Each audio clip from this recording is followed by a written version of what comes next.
53. How did the surfing come about? Well, Dad was a keen fisherman and we started surfing, well, I started surfing when I was 12. In the early 60s at the Missing Hand Bridge. As soon as we seen surfboards, we wanted them, because we loved the water.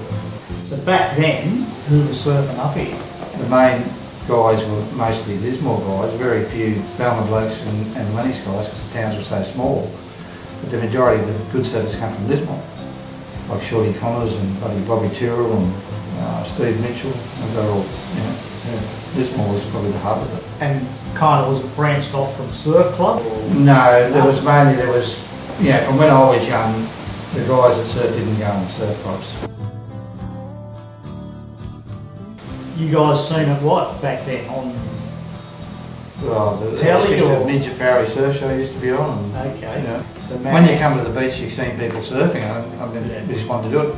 Peter Kenway's father put me on I had to ride on their board at Waddigo's once. That was the first time I ever stood on a surfboard. It was an old Balsa one.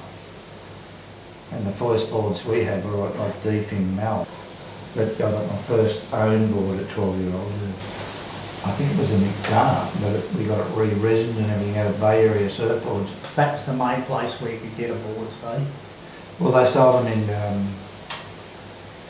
furniture stores in Lismore. Yeah. And one of the barber shops sold them later on as well. You were a kid, you grow up in Lismore, you come to the beach, start surfing, Missing Hand Bridge. Yes, the bridge was just like a bloody wonderland, like right-hander in front of the bridge, left-hander breaking over this way and out the back, sort of towards the river more. There used to be a big long bank called like the far rights, and just as long as you paddled out there, you catch a wave and as long as you want. And how many guys were out these days? There was quite a few. Yeah. But everyone surfed together in those days, everyone would go drive down to Balma and they'd go, oh, the boys are all there, all there, all there. And Mum and Dad were still taking us at that stage and they'd just... Everyone sort was of just socially do it all together. Yeah. And was anyone coming to Lennox and that back then? I surfed Lennox beach break on that bloody same surfboard. Yeah. Coming back from Byron one day, we seen Shorty and all the boys out just down from the pub. And it was perfect little right-handers breaking with like a westerly on it. It was only really small. Yeah. I didn't surf the point till about 1968. Me and Brad got sponsored by bloody San Juan and then by Kegsy at Soul Surfboards while we were still living in Lismore. What year are we talking then? Early 70s, I suppose, when we got sponsored. Well, Brad was Queensland champion while we were still in 1973, and we were still both living in Lismore in 1973. When I was in the Queensland Open team with Michael Peterson, Peter Townsend, Rabbit, all those guys, while we were still in Lismore. Before we got Buddy sponsored, Nat made us, boards up at his old farm, me and Glow Road, and we rode those before. And he was really good to us, I think, He'd be sitting in a crowded day at the pass, like on the take-up, when you just turn around and say, this next one's yours, or Brad's, or whatever. And everyone went, right. And then what? We wanted to surf the point more than anywhere else. That's sort of what drove, led us to go away from Byron Bay and come in. So you leave school? Yeah, I worked in a spare parts place and then... in Lismore? Yeah, and then I got an apprenticeship, probably a couple of months later, I became a carpenter. I just wanted to finish my apprenticeship and then as soon as I finished apprenticeship, I moved to Balma. The opportunity came up to learn to shape and that. But being like a carpenter and that, obviously I knew how to use tools and that anyway. So how did that happen and who with and? Gunnar was started shaping and I started just doing buffing on the boards. In Balma? Yeah, first started doing that at Kegsy's for a short time and then I went on up with Gunnar and Lindsay to do free flights and then I started shaping my own boards and blah blah blah and then Gunnar went overseas in 1977 and I took over as the shaper.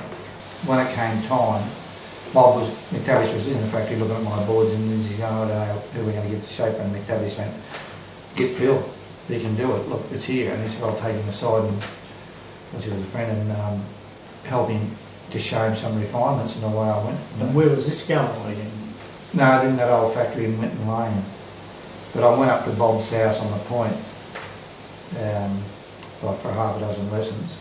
Whereas the local guys doing their stuff, growing up surfing, and Tavish was, say, the thing that sparked it up in the area, you reckon, or?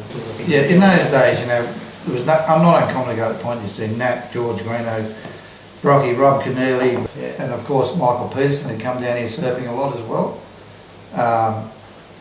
Batty Trelaw, Wayne Williams, heaps of guys had come here and surfed Lennox. Ted Spencer, it was like a focal point in those days. It was where they all come to test all their new equipment and that. Like, it was the pinnacle of Australian surfing, especially on the East Coast in those days.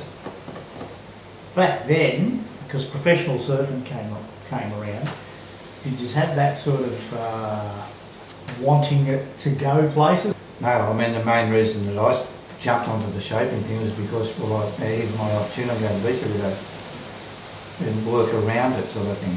That was the only thing that we wanted to do. You're able to make a living out of that without second jobs and all that sort of stuff? At that time, yes. Yeah. We didn't need much money. Fair enough. Well, we did a lot of those channel bottoms though, yeah. Around the late 70s, early 80s, we did a lot of boards, yeah.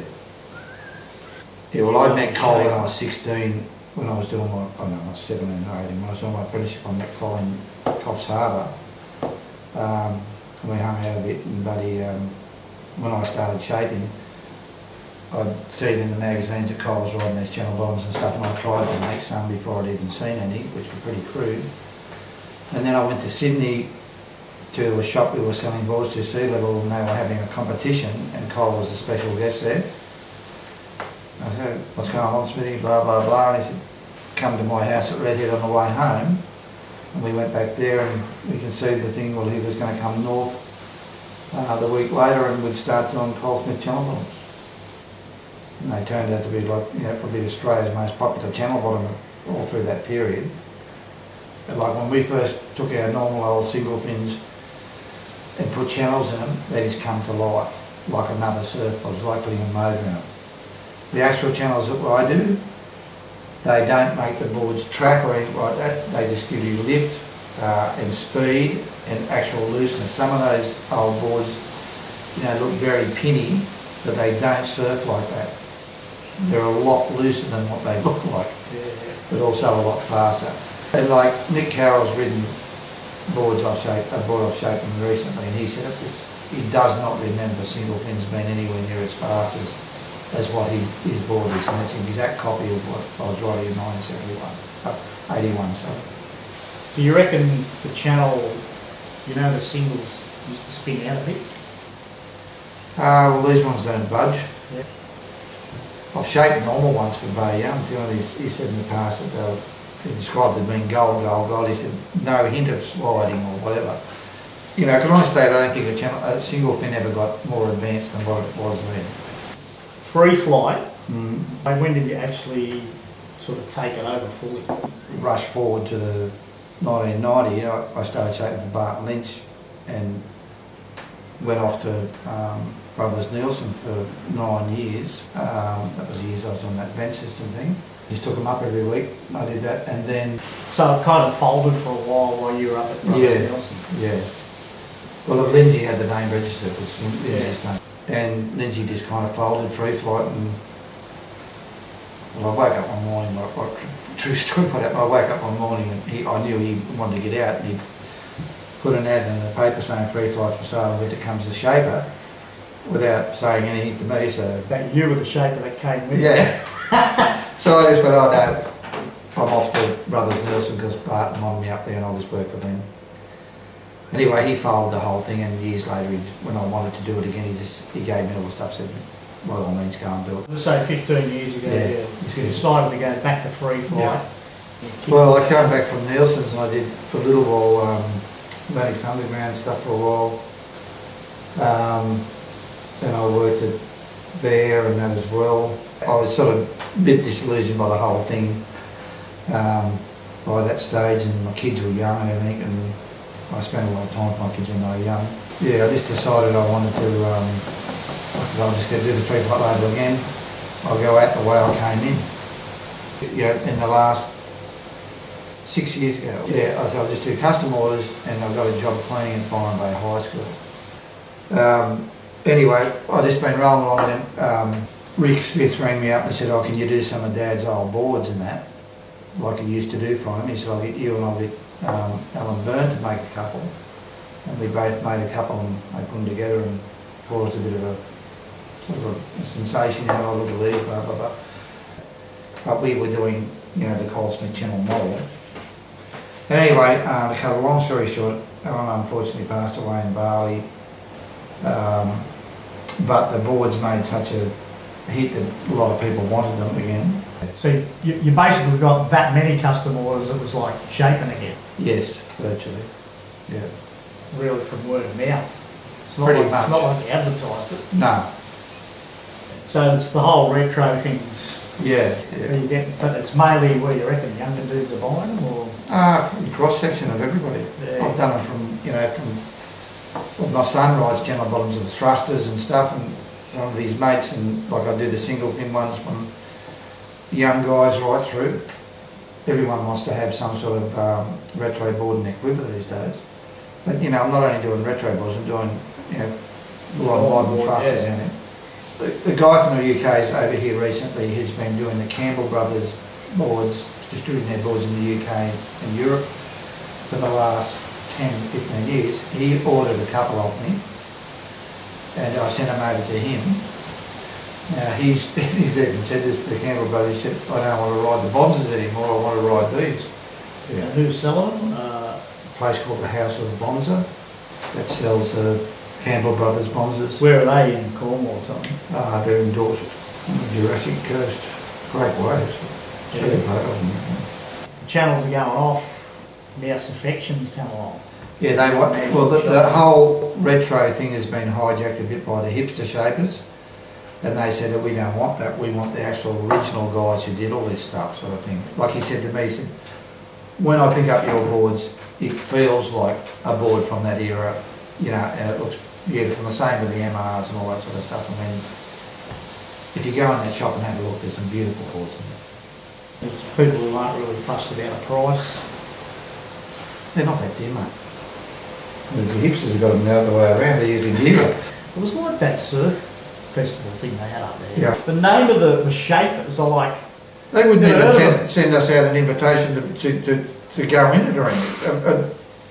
They sort of bypassed all of us, older guys, and just went for all these new wave guys. I mean. The only thing that comes out of the machine is the general shape. Yeah. And then you're routing the channels and you're putting them in. They're all done by hand, yeah. Do you reckon the machines have made life harder for you guys or not? The machines are the biggest thing that's responsible for too many manufacturers. People complain about China and all this sort of stuff. Well, there'd be no China or no nothing if there wasn't machines. Yeah.